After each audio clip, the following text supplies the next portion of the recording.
The piano arrived on a Wednesday. It came by freight wagon from the railroad depot, wrapped in oilcloth and rope, requiring 4 men and considerable profanity to navigate through the front door of the largest house in Callow Creek, Montana. The whole town watched from the street. They always watched when something arrived at his house. He was that kind of man, the kind whose purchases became events, whose decisions became weather patterns that the rest of the town learned to dress for. He was 41 years old, a cattle rancher of considerable fortune and considerable pride, a widower of 3 years who had decided, with the same efficiency he applied to acquiring land and breeding stock, that it was time to acquire a wife. He had done so through correspondence, through a reputable agency in St. Louis, and through a contract that he considered thorough and fair. She would manage his household. She would receive his guests.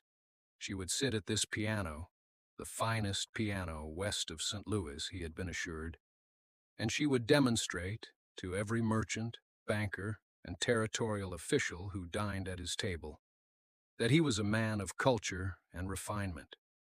He had paid $300 for the instrument. He mentioned this figure twice during the unloading. She had arrived 2 days earlier. She had stepped off the stage from Billings with a single trunk, a carpet bag, and the expression of a woman who had already decided several things she had not yet announced. She was 34, dark-haired, and possessed of a stillness that made nervous men uncomfortable. He had met her on the porch. He had shaken her hand the way a man shakes the hand of a business partner, and shown her through the house with the brisk efficiency of a property manager presenting a rental.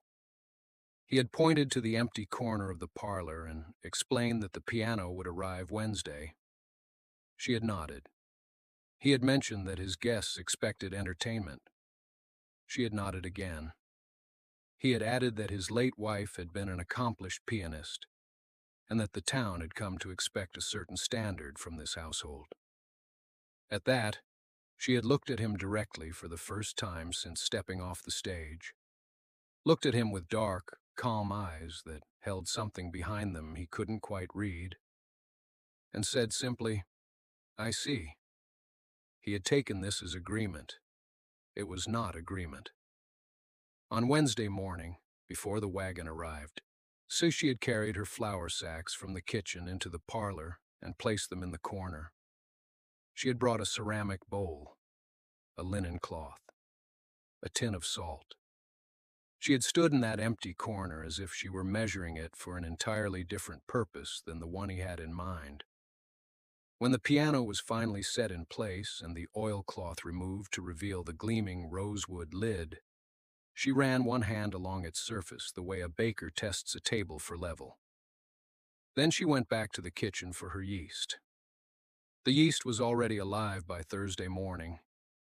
She had set it the evening before in a small clay crock near the kitchen hearth, feeding it with warm water and a measure of flour until it breathed the way good yeast breathes, slowly, patiently, with a kind of quiet certainty.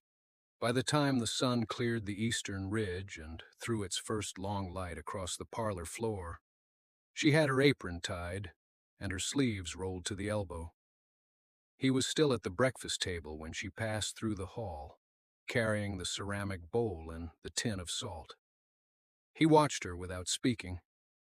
He had learned, in 3 days of marriage, that speaking did not always accomplish what he intended.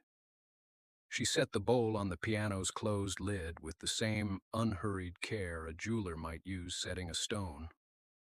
Then she returned to the kitchen for the flour, then the linen cloth, then the small iron scraper she had brought with her from the east in the bottom of her trunk, wrapped in brown paper as though it were something precious. To her, it was. By 8:30, the rosewood surface was dusted white. She did not slam things or rush. She worked with a rhythm that was almost musical in its own right. The soft thud of dough turned against the lid, the whisper of flour scattered from her palm. the quiet scrape of the iron tool drawing the mass back on itself. The piano, which had been imported at considerable expense to produce Chopin and parlor songs, produced instead the low, resonant knock of bread being made by someone who knew exactly what she was doing. He appeared in the parlor doorway at some point during this. He stood there long enough to understand that she was aware of him and had chosen not to acknowledge the fact. "That," he said finally, "is a $400 instrument." She turned the dough. "I know," she said. "It's very level." He said nothing for a long moment, and the morning light moved across the flour dust suspended in the air between them, turning it briefly golden. "I had guests coming Saturday," he said. "I know that too," she said. She shaped the loaf with practiced hands, drawing the surface tight and smooth. "They're welcome to come." She covered the dough with the linen cloth and rested her hands at her sides, looking at him across the gleaming white surface of the piano with an expression that was not defiance exactly. It was something quieter than that, and in some ways more difficult to answer. It was simply the expression of a woman who had decided something some time ago and had not since changed her mind. He looked at the covered dough. He looked at his wife. He opened his mouth once, closed it, and walked back down the hall toward his study, where he sat for a considerable while, doing very little but thinking. The guests arrived Saturday at 2:30. There were 4 of them: a banker and his wife from Billings, a cattle broker who had recently acquired the acreage east of town, and the broker's sister, who was visiting from Helena, and had been described in advance as a woman of considerable refinement. He had mentioned the piano to each of them at some point during the preceding weeks, in the casual way men mention things they are proud of. He had not, since the morning of the dough, mentioned his wife. She had known they were coming. She had risen before dawn. By the time the wheels of the banker's surrey crunched across the drive, the kitchen table had been cleared. The windows stood open to catch the October air, and the house held the particular warmth that only a working oven produces, deep and golden and entirely without apology. She had baked 6 loaves already and had begun a 7th, and the long hallway from the front door to the back of the house carried the smell of it all the way to the parlor door. He met his guests on the porch. He shook hands. He said the right things. His voice was steady and correct. Only someone standing very close to him might have noticed that he paused, just briefly, at the sound of something moving in the back of the house. A drawer, perhaps, or the particular soft weight of a linen cloth being lifted. The broker's sister was indeed refined. She wore a green traveling coat and carried her gloves with the practiced ease of a woman accustomed to being looked at. She was also, as it turned out, curious. Before he had fully guided the group into the sitting room, she had stepped slightly ahead of the others and looked down the long hall toward the back of the house. "What is that extraordinary smell?" she said. He began to answer. Something about the house, about the season, about nothing in particular. But the kitchen door was already open, and his wife was already visible through it, standing straight, flour to the wrists, setting the newest loaf into its pan with calm and complete authority. The woman in the green coat did not wait to be invited. She simply walked down the hall. He watched her go. The banker's wife looked at him. He said nothing. From the kitchen came the sound of a greeting, his wife's voice, low and unhurried, and then the broker's sister's voice rising slightly with what was unmistakably delight. The banker's wife excused herself and followed. Within 2 minutes, he was standing in the sitting room with the banker and the cattle broker, all 3 of them holding their hats and listening to the conversation drifting warmly from the back of the house, which showed no signs of coming back in their direction. He glanced once at the parlor door, closed as it had been all morning. Then he looked at his hat. The banker was the first to speak. He said something about the price of beef, which was the natural language of men standing in a room where they did not know what else to do. The cattle broker agreed with whatever he said.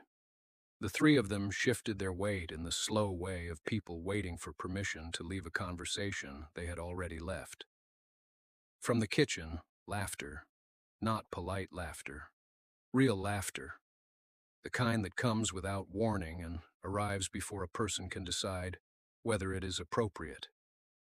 He straightened his collar. The banker's wife reappeared in the doorway, long enough to say that she hoped they wouldn't mind, and then disappeared again before anyone could answer. The cattle broker's expression had moved from social neutrality into something approaching envy. His sister had a gift for finding her way into rooms where things were actually happening, and she had apparently found her way into this one. He set his hat on the side table. He picked it up again. He did not go to the kitchen. This was important to him, that he did not go. There was a principle at stake, though he could not have named it cleanly if asked. The piano sat behind the closed parlor door, silent as an accusation. He had planned the morning with a particular shape. The visitors arriving, the parlor opened, his wife seated at the instrument, the room filling with the kind of music that reminded wealthy people they were in the presence of a household that understood itself. He had imagined it, not once but several times. Instead, he was standing in the sitting room with two men and three hats. The broker cleared his throat and asked how the season had been, and he answered, and they spoke of cattle and of weather and of a railroad contract that was still being negotiated somewhere to the east. And the whole time the kitchen went on being warmer and more alive than any room he had prepared for company. He heard his wife laugh then, too. It was not a sound he had heard before. Not in the months before the wedding, when they had exchanged their careful letters, and not in the weeks since her arrival, when the house had resumed its usual silence with only minor adjustments. It was a low sound, easy and unguarded, and it came through two walls and landed in the room with him like something he had not been told to expect. The cattle broker said something he missed.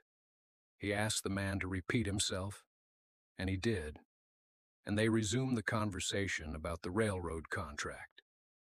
But he found his attention pulling toward the back of the house, not with irritation now, or not only with irritation, but with something else beneath it that he could not yet identify, and was not sure he wanted to.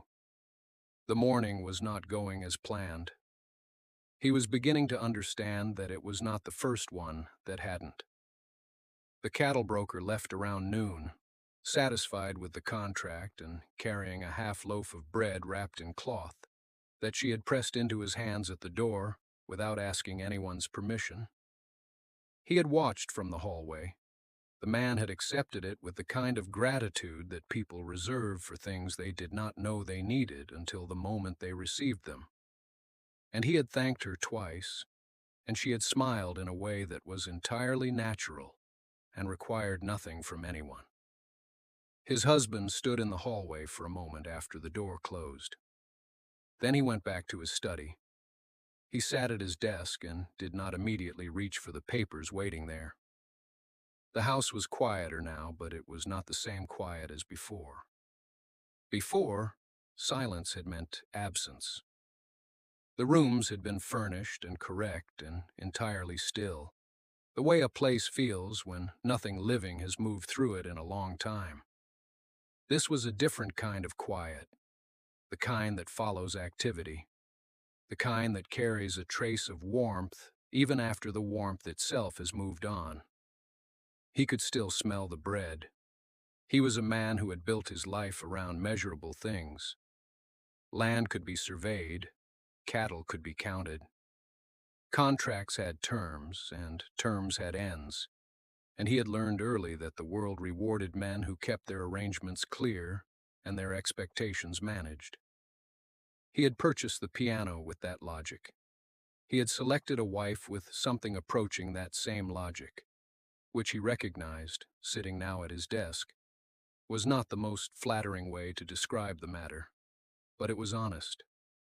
He had wanted order restored. He had wanted a household that functioned at the level his position required. He had wanted the right kind of life to resume around him after the long, gray interruption of grief. He had not wanted to be surprised. He had not wanted to hear a laugh come through two walls and find that it stayed with him longer than the railroad contract. He pulled the papers toward him and began to read, and read 3 lines before he realized he had not understood any of them. He set them down. He looked at the window. The afternoon light was doing something particular to the dust on the glass, and he found himself thinking, without meaning to, about the way she had moved through the kitchen that morning, efficient and unhurried at once, as though the space were already hers, not by conquest, but by something quieter than that, by familiarity, by a certainty about what she was doing and why. He had watched his own house become comfortable to someone else before he had fully made it comfortable to himself. He was not sure whether that was an offense or a revelation. Outside, he heard the back door open and close. She was going somewhere with purpose. She nearly always was. She had gone to the general store, not to browse, not to linger over ribbons or exchange pleasantries across a counter. She had gone with a list written in her precise, unhurried hand, and a purpose that preceded the list by several days. She had been watching the town since her arrival the way a navigator watches a coastline, not with admiration, but with calculation. She noted what was available and what was absent. She noted where women gathered and what they said when they thought no one careful was listening. She noted that the nearest bakery was 40 miles east, and that the hotel served bread so dense it might have been architectural rather than culinary. She noted all of this and said nothing because there was, as yet, nothing to say. The storekeeper was a man with a careful smile who had heard, as everyone had heard, about the piano situation. He managed to keep the smile in place when she set her list on the counter, though his eyes moved over it with something approaching alarm. Flour in quantities that suggested ambition, butter, salt, 2 grades of sugar, a quantity of yeast that implied she was not experimenting. Planning a social? He asked, which was the polite form of the question he actually wanted to ask. Planning a business, she said, and did not elaborate. She carried what she could herself and arranged for the rest to be delivered before noon. She walked back through the town's single main street with the kind of unhurried directness that makes people step aside without quite knowing why they have done it. 2 women on the milliner's porch watched her pass. She nodded to them pleasantly. They nodded back. None of them were fooled by the pleasantness, but all of them respected it. He saw her return from the window of his study, where the railroad papers remained unread. She was carrying a wrapped parcel and moving with the particular efficiency he had already come to recognize as her natural register. Not hurry. Something more assured than hurry. She disappeared around the back of the house, and a few minutes later, he heard the sound of the kitchen being reorganized with cheerful and systematic certainty. He should have gone back to the papers. He had a meeting in 3 days that required preparation and a mind that was fully present, neither of which he currently possessed. Instead, he remained at the window for a moment longer than he intended, looking at the place where she had been. It occurred to him, with the mild discomfort of a man encountering an idea he is not prepared for, that she had said business to the storekeeper. Not baking, not a small project. Business. the word of someone who has considered the matter from every angle and arrived at a conclusion. He was beginning to understand that he had not merely brought a wife to his house. He had brought a woman with a plan. The next morning confirmed it. She had risen before the sun touched the eastern ridge, and by the time the household stirred into its ordinary rhythms, the kitchen had been transformed into something he could not quite categorize. It was still, undeniably, a kitchen, but it was also something else. A workspace with an internal logic so complete and deliberate that stepping into it felt like entering someone else's argument midway through, when all the best points had already been made. She had arranged the flour, the salt, the sugar, and the leavening along the back shelf in descending order of use. She had covered the piano, his piano, the finest instrument west of St. Louis, shipped at considerable expense and personal pride, with a length of clean oilcloth, weighted at the corners with ceramic crocks, and was currently using its broad, flat lid as a proofing surface for 6 rounds of dough, each one set at precise intervals, each one covered with a square of linen that had been dampened to exactly the right degree. He stood in the doorway. She did not look up immediately. She was scoring the top of a loaf with a thin-bladed knife, drawing a pattern with the focused attention of a woman who understands that the exterior of bread tells the truth about its interior, and who takes that responsibility seriously. "You're using it again," he said. "I am," she agreed. There was a pause in which he considered several responses, discarded them all, and settled on the only one that seemed honest. "It cost more than your father's farm, that instrument." She looked up then, not with defiance, with the calm, level regard of a woman who has heard this kind of accounting before and has always found it slightly beside the point. "I know what it cost," she said. "You've mentioned it, and when I have guests who come to hear music played upon it, I will clear the dough and play them something worth the price." She returned to her scoring. "Until then, it has the finest flat surface in the house, and a warmth from the kitchen stove that makes dough rise evenly. It would be wasteful not to use it." He found he had nothing to say to that. He left the kitchen. He went back to his study. He sat down at his desk with every intention of reading the railroad papers, and instead found himself listening to the quiet sounds coming from down the hall, the soft percussion of her hands working, the occasional scrape of a crock being moved, or the low hum of something that was not quite a song, but suggested one. The papers remained flat on the desk. He was not a man who had been wrong often enough to recognize the feeling quickly, but it was beginning to make itself known to him now. That particular weight in the chest that arrives when a man realizes the shape of a situation is not the shape he had assumed. The railroad papers sat untouched until the lamp oil burned low. He was not a man given to sitting still without purpose, and yet he sat.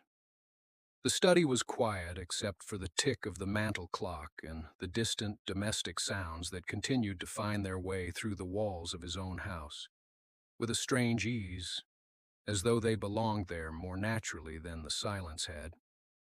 He told himself he was thinking about the quarterly contracts. He was not, and he was thinking about the word wasteful. She had used it without edge, without accusation, simply as a matter of plain logic, and that was the part that stayed with him. He had expected grievance. He had expected the particular performance of an unhappy woman making her unhappiness known through tight silences and pointed looks. He had been prepared for that. He had armored himself against it. What he had not prepared himself for was a woman who looked at a $300 piano and calculated its surface area in relation to bread production with the composed practicality of an engineer. He was, in certain respects, a man who admired practicality. He did not want to admire it just now. It was inconvenient. He rose from the desk and walked to the window that looked out over the dark yard. The moon was thin and pale above the ridge, giving just enough light to show the faint outline of the barn and the long shadow of the fence running toward the road. He had built this property over 17 years. Every board, every stone, every plowed acre had come from choices he had made and kept and defended. He had not doubted the shape of this life for a very long time. He had sent for a wife the way a man sends for a piece of furniture, with specifications, with the expectation that the thing arrived would fit the space designed for it. The woman in his kitchen did not fit the space he had designed. She filled a different one entirely. One he had not known was empty. He heard a door close softly down the hall. Then footsteps, unhurried, crossing toward the back of the house. Then quiet. Then he imagined her covering the dough for its long rest, wiping the flour from the piano's edge with the same matter-of-fact care she brought to everything. Not tenderness exactly, but a kind of respect for things that worked. The thought moved through him before he could stop it. She would make something extraordinary here, if he did not stand in the way of it. He did not yet know whether he was capable of stepping aside. He was a man who had stood at the center of his own story for a very long time, and the habit of that position was not a small thing to surrender. But the papers on the desk remained unread, and the clock ticked on toward morning. Morning came to the ranch the way it always did, without ceremony, without asking permission. Light slipped through the curtains before he had slept, and he realized somewhere in the small hours he had stopped trying. He found her already at work. She had risen before dawn, which did not surprise him. What surprised him was the order she had brought to his kitchen overnight. Not a reorganization exactly, but a kind of quiet claiming. The copper pots hung at slightly different angles. The work table had been shifted 2 inches toward the window for the light. The flour bins were covered with clean cloth. These were not the changes of a woman making demands. They were the adjustments of a woman who intended to stay, and who was already learning the shape of the place. She stood with her back to him, working a second batch with steady, unhurried hands.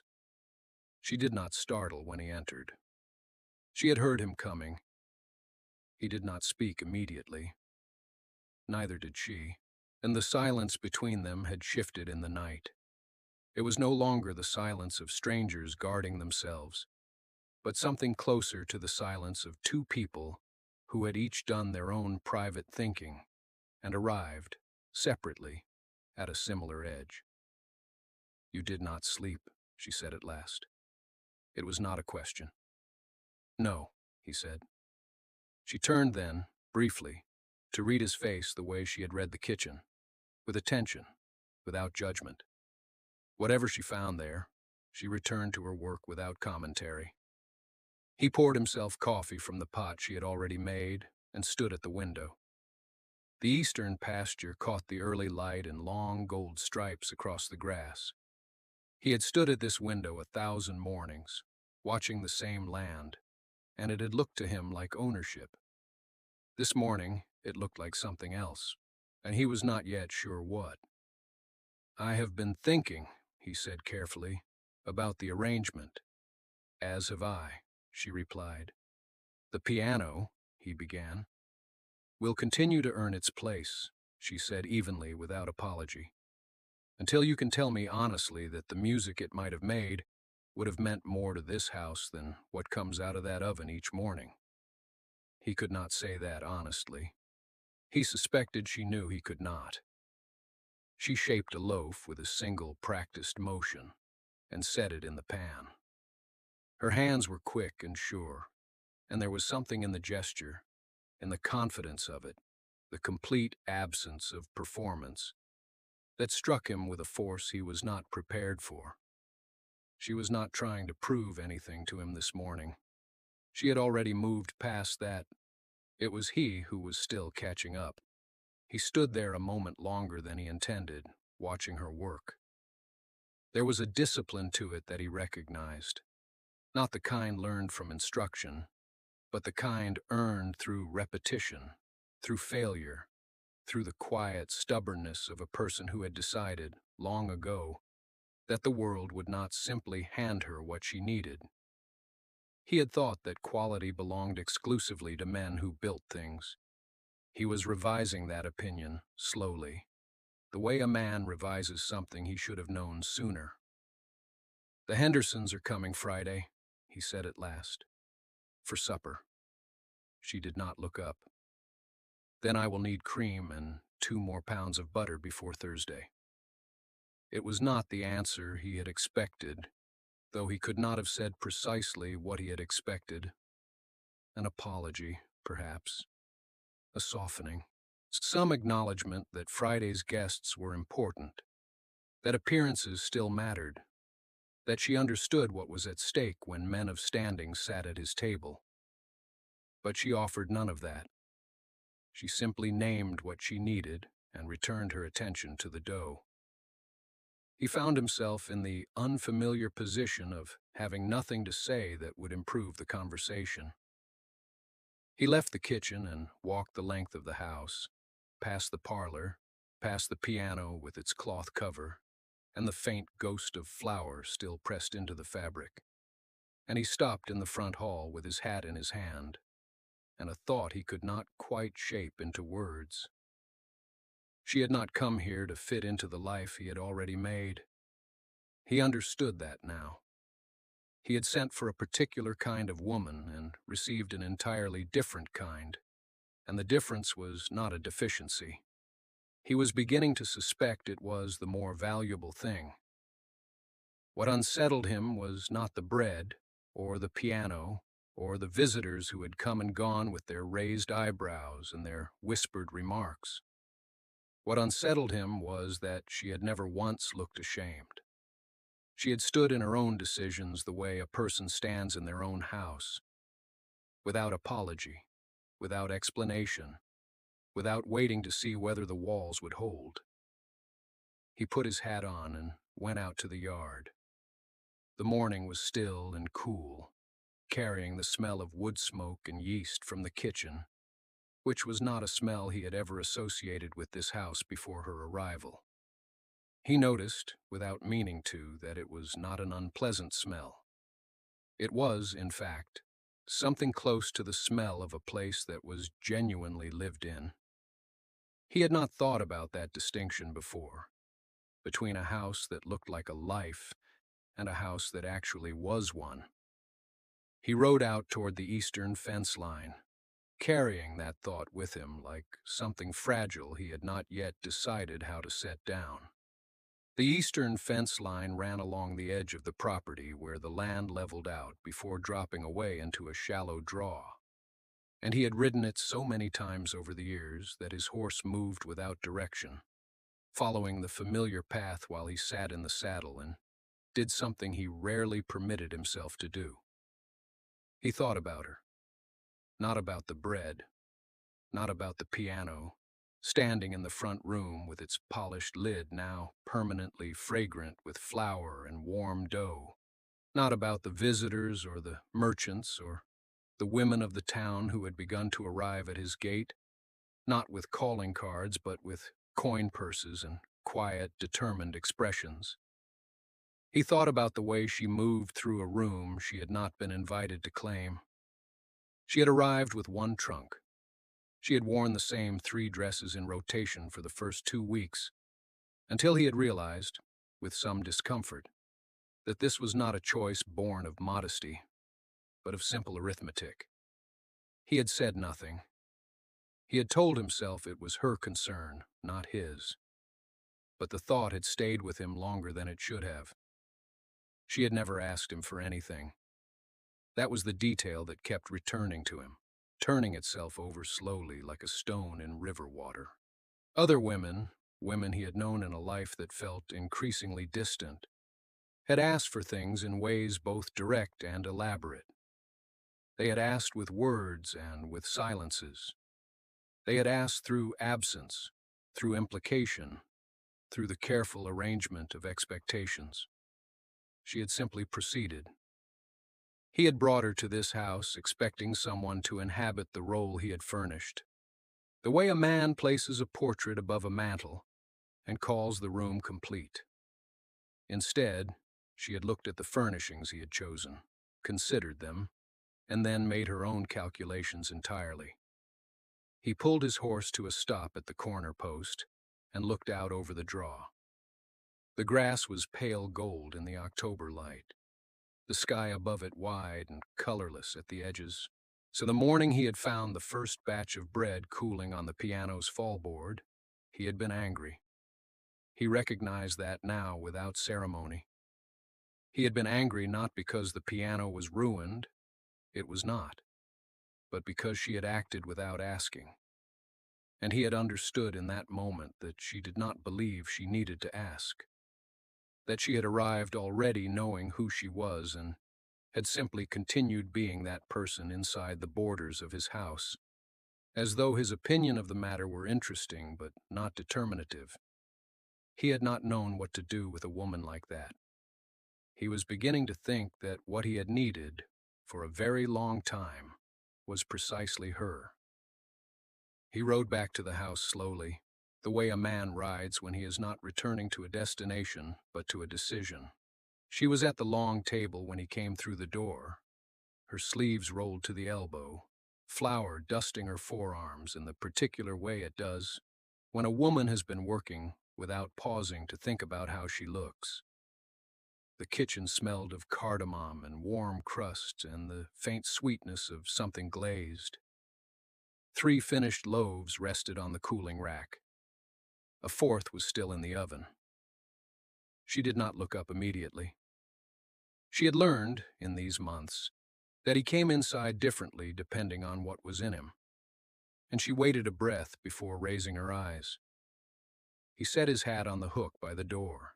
He said, without preamble and without apology, that he had been wrong about a great many things, and that she deserved to hear it said plainly and not dressed up as something smaller. She set down the bread knife. He told her that he had purchased the piano believing he understood what she was, that he had furnished the house according to a portrait he had painted before she arrived, and that he had spent the better part of their marriage resenting her for failing to sit inside its frame. He said that was not her failure. He understood now that it was the frame that had been wrong. She looked at him for a long moment. There was no triumph in her expression. There was something quieter than that, and more useful. She told him that she had not come west to be difficult.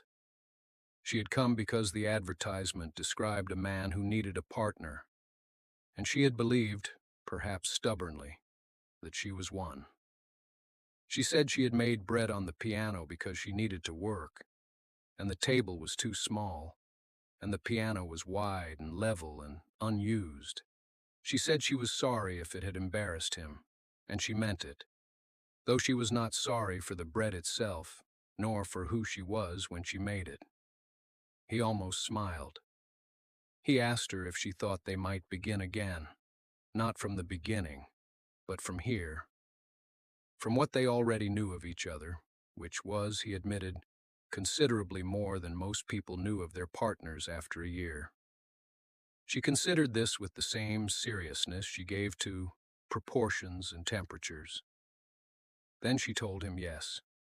The 4th loaf came out of the oven, and she set it beside the others, and the house was quiet and warm in the October afternoon, and whatever the piano had meant when it arrived, ambition, ownership, performance, pride, it meant something else entirely now. It meant the place where she had planted herself and grown and refused to be moved.